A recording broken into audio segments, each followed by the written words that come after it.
আসসালামু আলাইকুম। স্বাগতম প্রত্যেককে মোদের বিদ্যালয়ে। যে যেখানে বসে ক্লাসটি করছেন তাদের সকলের উপরে আল্লাহর শান্তি ও রহমত নাজিল হোক। প্রিয় বন্ধুরা, আজকের ক্লাসে আমরা শিখব একাদশ দ্বাদশ শ্রেণীর হিসাব বিজ্ঞান প্রথম পত্র বইয়ের দ্বিতীয় অধ্যায়। অধ্যায়টির নাম হচ্ছে হিসাবের বইসমূহ। এই অধ্যায়ের ধারাবাহিক ক্লাসের আজকের ক্লাসে আমরা শিখব 2 ঘরা নগদান বই। এর আগের ক্লাসগুলোতে আমরা নগদান বইয়ের গুরুত্বপূর্ণ বিষয় ও 1 ঘরা নগদান বই শিখেছি। 2 ঘরা নগদান বই আপনাদের জন্য খুবই গুরুত্বপূর্ণ, বিশেষ করে যারা এইচএসসি পরীক্ষার্থী আছেন তাদের জন্য। বিগত সালের বোর্ড প্রশ্নগুলো দেখলেই বোঝা যায় এই অধ্যায়ের জন্য 2 ঘরা নগদান বই এবং 3 ঘরা নগদান বই কতটা গুরুত্বপূর্ণ। প্রিয় বন্ধুরা, আজকে আমরা খুব সহজে 2 ঘরা নগদান বই শিখব। 2 ঘরা নগদান বই শেখার আগে একটা লেনদেন সম্পর্কে আমাদের একটু মাথায় রাখা চাই। সেই লেনদেনটা হচ্ছে কন্ট্রাএন্ট্রি বা বিপরীত দাখিলা। কন্ট্রাএন্ট্রি বা বিপরীত দাখিলা সেই লেনদেনটাকেই আমরা বলবো যার ফলে আমাদের ব্যবসার টাকা এবং ব্যাংকের টাকা দুইটাই প্রভাবিত হবে। প্রভাবিত হওয়া মানে হয় আমাদের ব্যবসার টাকা হ্রাস পাবে, ব্যাংকে টাকা বৃদ্ধি পাবে, তা না হলে ব্যাংকে টাকা হ্রাস পাবে, আমাদের ব্যবসায় টাকা বৃদ্ধি পাবে। এমন লেনদেন আছে মাত্র দুটো। এক হচ্ছে ব্যবসার টাকা যদি ব্যাংকে জমা দেওয়া হয়, মানে ব্যাংকে জমা দান, এই লেনদেনটাকে আমরা বলবো কন্ট্রা, কারণ এর ফলে ব্যবসার টাকা হ্রাস পায় এবং ব্যাংকে টাকা বৃদ্ধি পায়। আরেকটা হচ্ছিল কারবার বা ব্যবসার প্রয়োজনে ব্যাংক থেকে উত্তোলন করা, এর ফলে ব্যাংকে টাকা হ্রাস পায় এবং আমাদের কারবারে টাকা বৃদ্ধি পায়। সো এটাকেও আমরা বলবো কন্ট্রাএন্ট্রি। মাথায় রাখবো কন্ট্রাএন্ট্রি হচ্ছে এই দুইটা, একটা হলো ব্যাংকে জমা দেওয়া আর একটা হলো ব্যাংক থেকে উত্তোলন করা। প্রিয় বন্ধুরা, আমরা আজকে যে বোর্ড কোশ্চেনটা করব, এই বোর্ড প্রশ্নটি ঢাকা বোর্ড 2019 সালে এসেছে। আমি বোর্ড প্রশ্নটি পড়ছি, আপনারা একটু আমার সঙ্গে মিলিয়ে নিতে পারেন। তো প্রথমে বলেছে মিস্টার রহিম 2018 সালের 1 জানুয়ারি তারিখে নগদ 1 লক্ষ টাকা, 20,000 টাকার পণ্য এবং 10,000 টাকার আসবাবপত্র নিয়ে ব্যবসায় শুরু করেন। উক্ত মাসে তার ব্যবসায়ের অন্যান্য লেনদেনগুলো ছিল নিম্নরূপ। 2018 জানুয়ারি 4 ব্যাংকে জমা দেওয়া হলো 20,000 টাকা। জানুয়ারি 8 কারবারের জন্য একটি কম্পিউটার ক্রয় 40,000 টাকা। জানুয়ারি 10 ব্যাংক থেকে ঋণ নেওয়া হলো 50,000 টাকা। জানুয়ারি 12 রবিনের কাছ থেকে পণ্য ক্রয় 42,000 টাকা। জানুয়ারি 14 নগদে বিক্রয় 70,000 টাকা। জানুয়ারি 20 অফিস সরঞ্জামের উপরে 3,000 টাকা অবচয় ধার্য করতে হবে।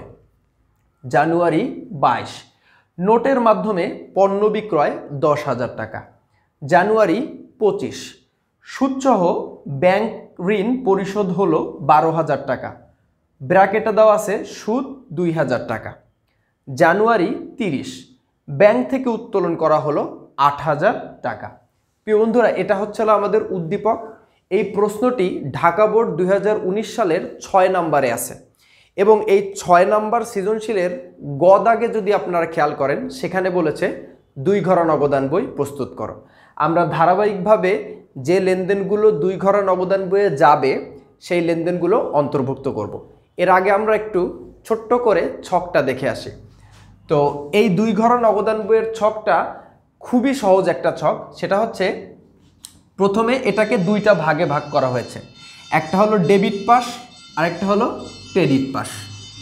এখন এটার ডেবিট পাশে আছে হচ্ছে হলো তারিখ, বিবরণ, রসিদ নং, খতিয়ান পৃষ্ঠা, নগদ টাকা, ব্যাংক টাকা।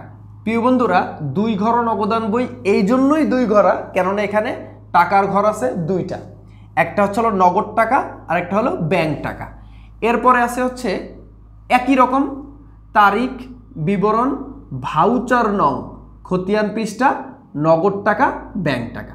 প্রিয় বন্ধুরা, একটা বিষয় আপনারা একটু মাথায় রাখবেন, আমাদের যদি ব্যবসায় কোনো কারণে অর্থ বৃদ্ধি পায়, মানে আমাদের কাছে যদি নগদ টাকা আসে বা আমাদের যদি কোনো লেনদেনের ফলে ব্যাংকে টাকা বৃদ্ধি পায়, তাহলে এটা আমরা অবশ্যই নিব ডেবিট পাশে।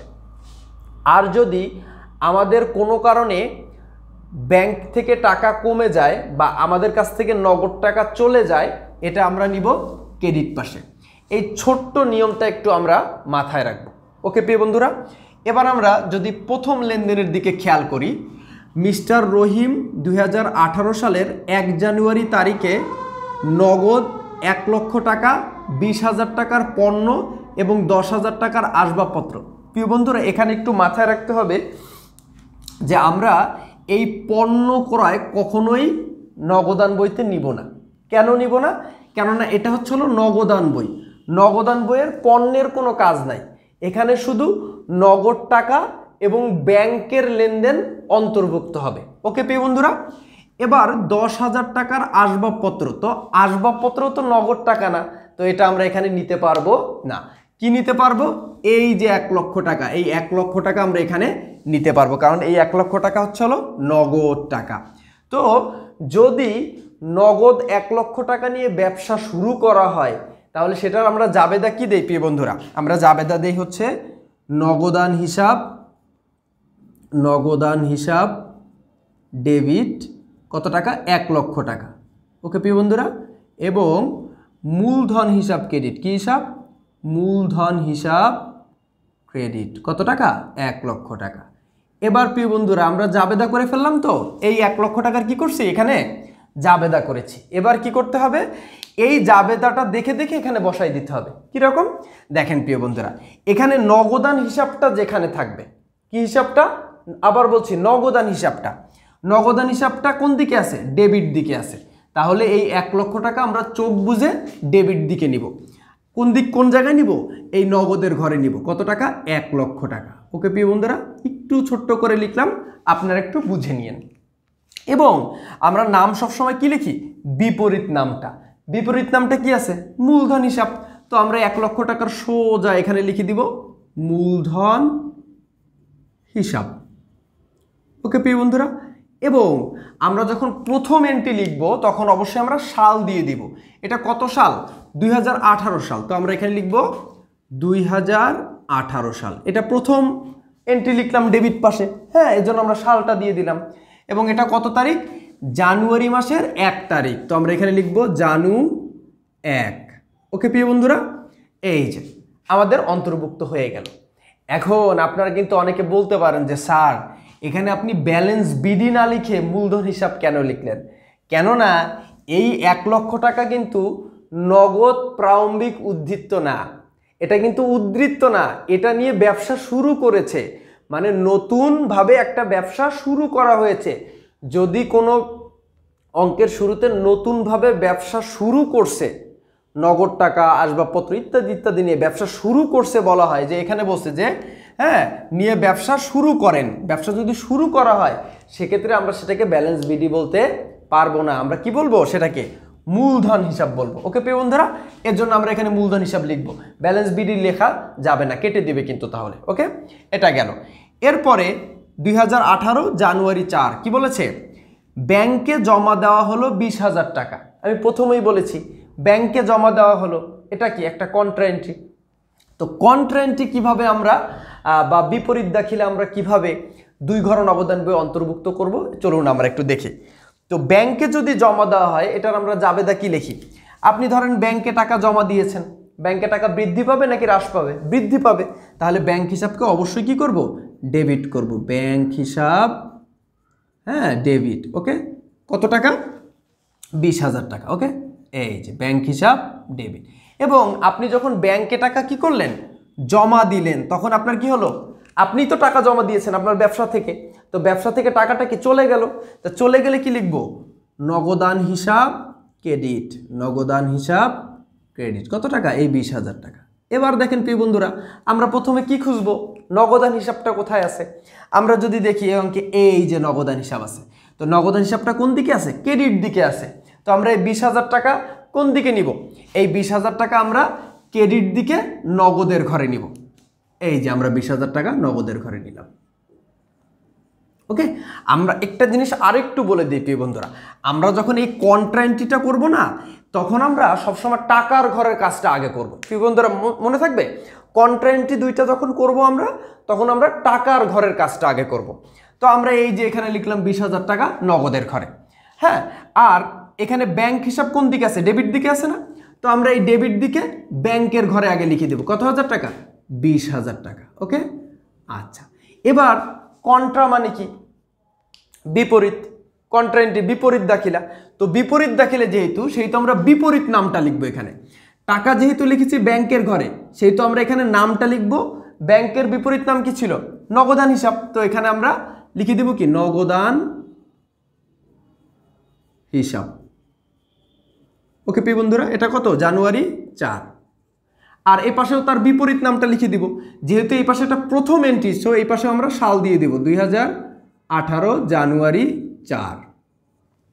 লেখা আছে নগদের ঘরে, তাহলে অবশ্যই বিপরীত নাম কি? ব্যাংক হিসাব। তো আমরা এখানে লিখে দিব ব্যাংক হিসাব।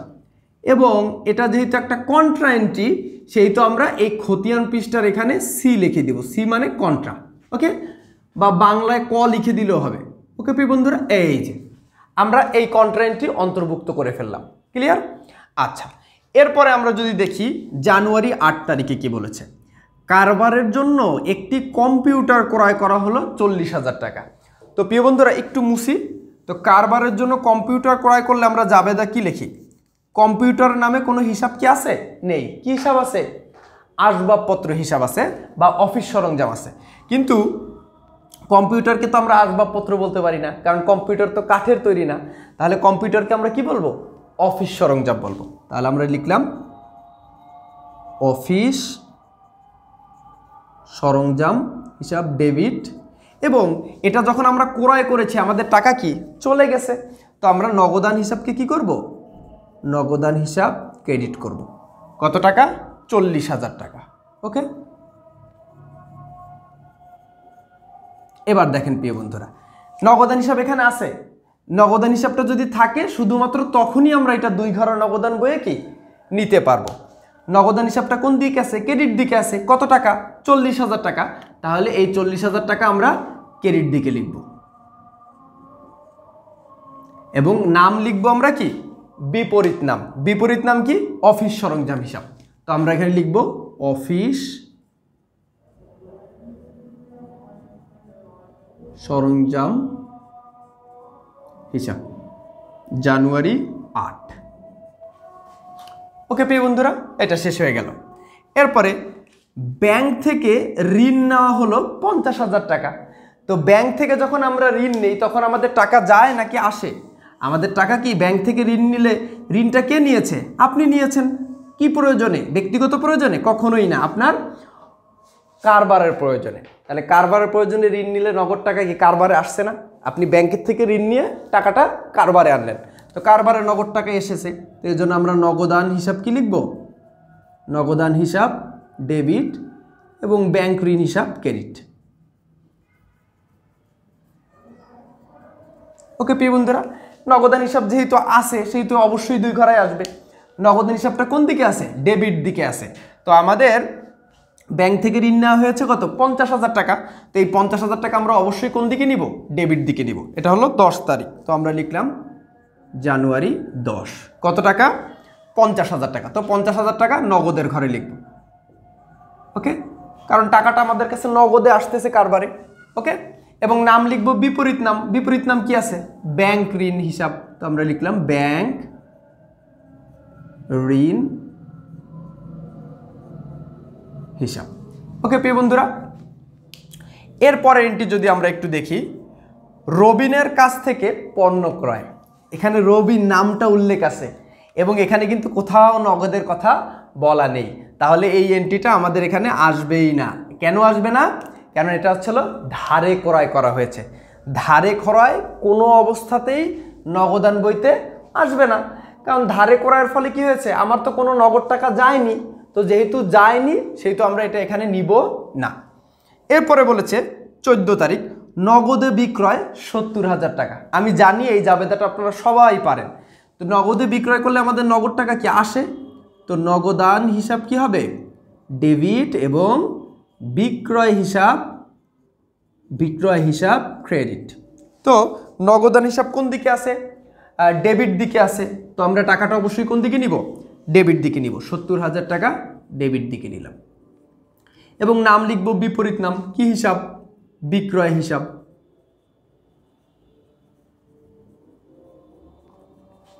ওকে প্রিয় বন্ধুরা, এটা কত টাকা, কত তারিখ, 14 তারিখ।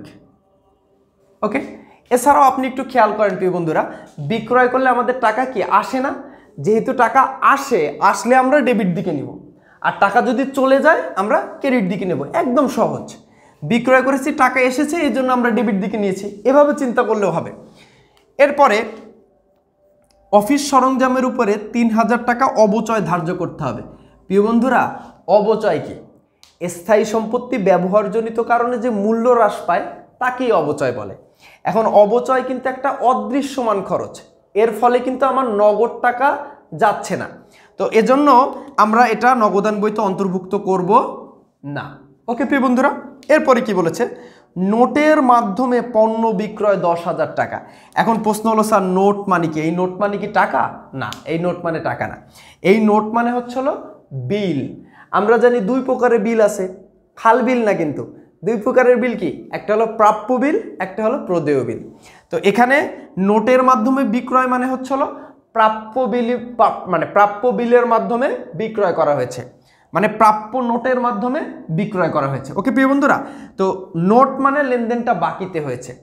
বিল কখন আসে, প্রাপ্য বিল, প্রদেয় বিল কখন আসে, যখন বাকিতে হয় লেনদেনটা। তো এই নোট মানেও তো সেই বিলই বুঝাইছে, সো এটা কিসের লেনদেন, বাকি লেনদেন। তো এটা আমরা অবশ্যই এখানে নিব না। ওকে প্রিয় বন্ধুরা, এরপরের এন্ট্রিটা খুব ইম্পর্ট্যান্ট, এটা কিন্তু অনেকবার বোর্ডে আসছে, অনেকগুলো বোর্ডে দেখলাম আসছে। সেটা হচ্ছে কি 25 তারিখ, কি বলেছে, সুদ সহ ব্যাংক ঋণ পরিশোধ হলো 12,000 টাকা, সুদ 2,000 টাকা। তো এই 12,000 টাকার ভিতরে 2,000 টাকা কি সুদ, আর বাকি 10,000 টাকা কি, তাহলে সেটা ছিল শুধু ঋণ। তো এটা যখন পরিশোধ করা হবে তখন কি হবে প্রিয় বন্ধুরা, দেখেন এটা একটা মিশ্র জাবেদা। ওকে, এবং খুব সহজ, জিনিসটা বুঝতে পারলে একদম সহজ। দেখেন কিভাবে করি এটা আমরা যখন সুদ সহ পরিশোধ করব তখন আমাদের টাকা আসবে নাকি চলে যাবে, চলে যাবে। এজন্য আমরা নগদান হিসাবটাকে আগে ক্রেডিট করি, নগদান হিসাব ক্রেডিট। কত টাকা, 12,000 টাকাই আমার চলে গিয়েছে, কিন্তু এই 12,000 টাকার ভিতরে সুদ বাবদ আমি কত টাকা দিয়েছি, 2,000 টাকা। তো আমরা লিখব প্রদত্ত সুদ হিসাব ডেবিট, কত টাকা, 2,000 টাকা। এবং বাকি 10,000 টাকা কি বাবদ দিয়েছি, ঋণ পরিশোধ বাবদ দিয়েছি। তো আমরা এখানে লিখব ঋণ হিসাব ডেবিট, কত টাকা, 10,000 টাকা। এখন দেখেন প্রিয় বন্ধুরা, এই ডেবিট দুটো যোগ দিলে 10,000 আর 2,000 যোগ দিলে কিন্তু এই ক্রেডিটের সমান হয় 12,000 টাকা। 10,000 আর 2,000 যোগ দিলেও হয় কত, 12,000 টাকা হয়। ওকে প্রিয় বন্ধুরা, তো এটাই আমরা এখানে অন্তর্ভুক্ত করব। দেখব নগদান হিসাব যেহেতু আছে অবশ্যই 2 ঘরায় আসবে। এবার এই যে নগদান হিসাব, এই নগদান হিসাবটা কোন দিকে আছে, ক্রেডিট দিকে আছে, তো আমরা ক্রেডিট দিকে লিখে দিব। ওকে, কত টাকা লিখে দিব, 10,000 টাকাও লিখব এবং 2,000 টাকাও লিখব। ওকে প্রিয় বন্ধুরা, নাম লিখব বিপরীত নাম, দুইটা আছে, দুইটাই লিখে দেব। কি কি, 10,000 টাকা হলো ঋণ হিসাব এবং 2,000 টাকা হচ্ছে হলো প্রদত্ত সুদ হিসাব।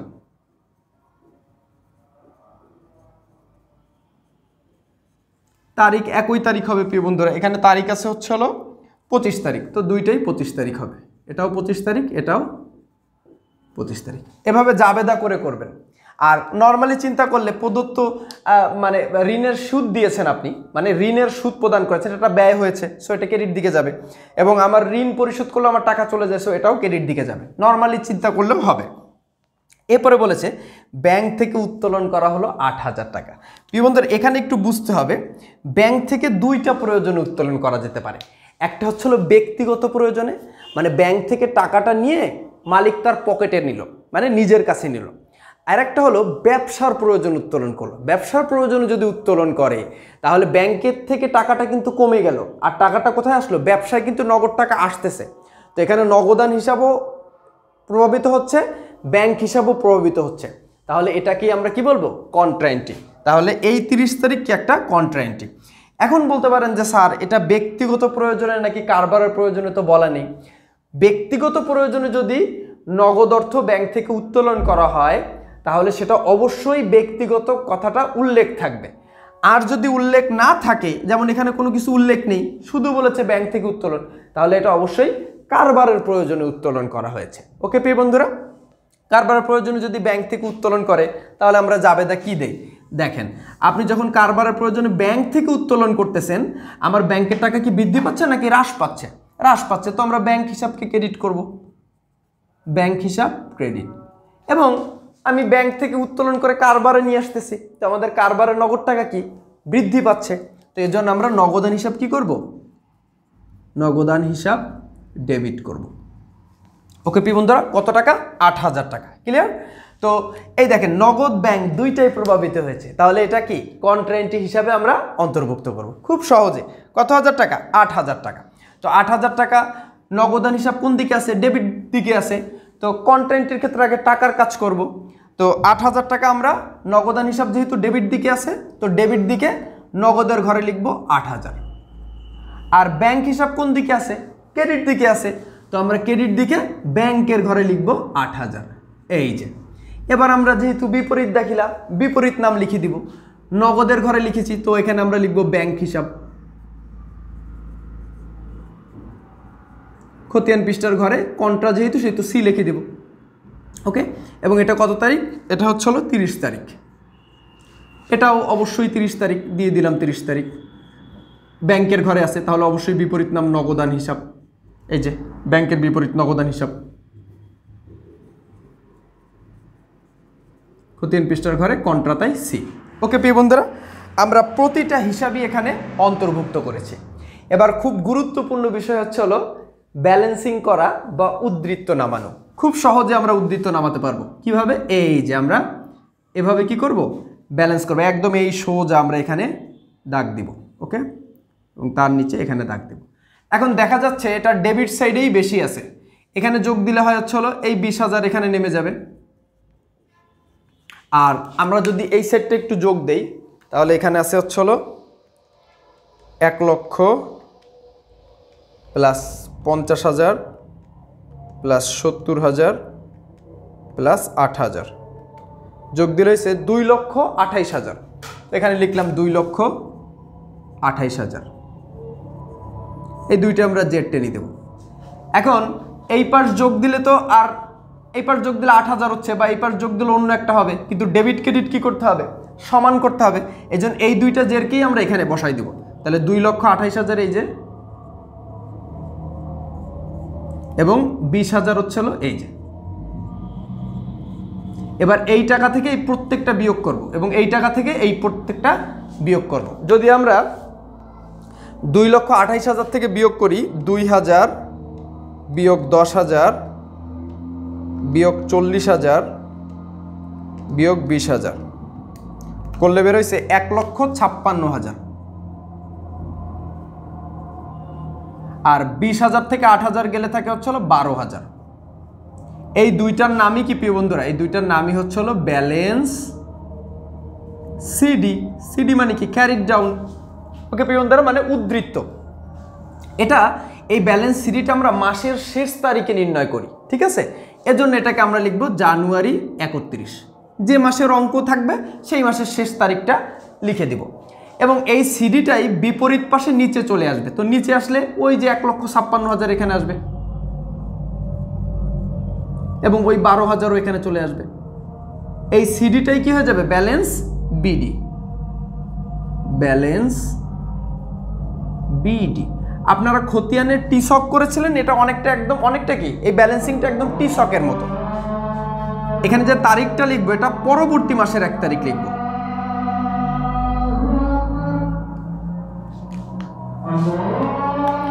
ওকে প্রিয় বন্ধুরা, আশা করি আপনারা বিষয়টা অনেক ভালো মতন বুঝতে পেরেছেন। পরবর্তী ক্লাসে ইনশাল্লাহ আমরা 3 ঘরা নগদান বই নিয়ে আপনাদের সামনে হাজির হচ্ছে। ততক্ষণ সবাই ভালো থাকবেন, আমাদের জন্য দোয়া করবেন। আসসালামু আলাইকুম ওয়া রাহমাতুল্লাহ।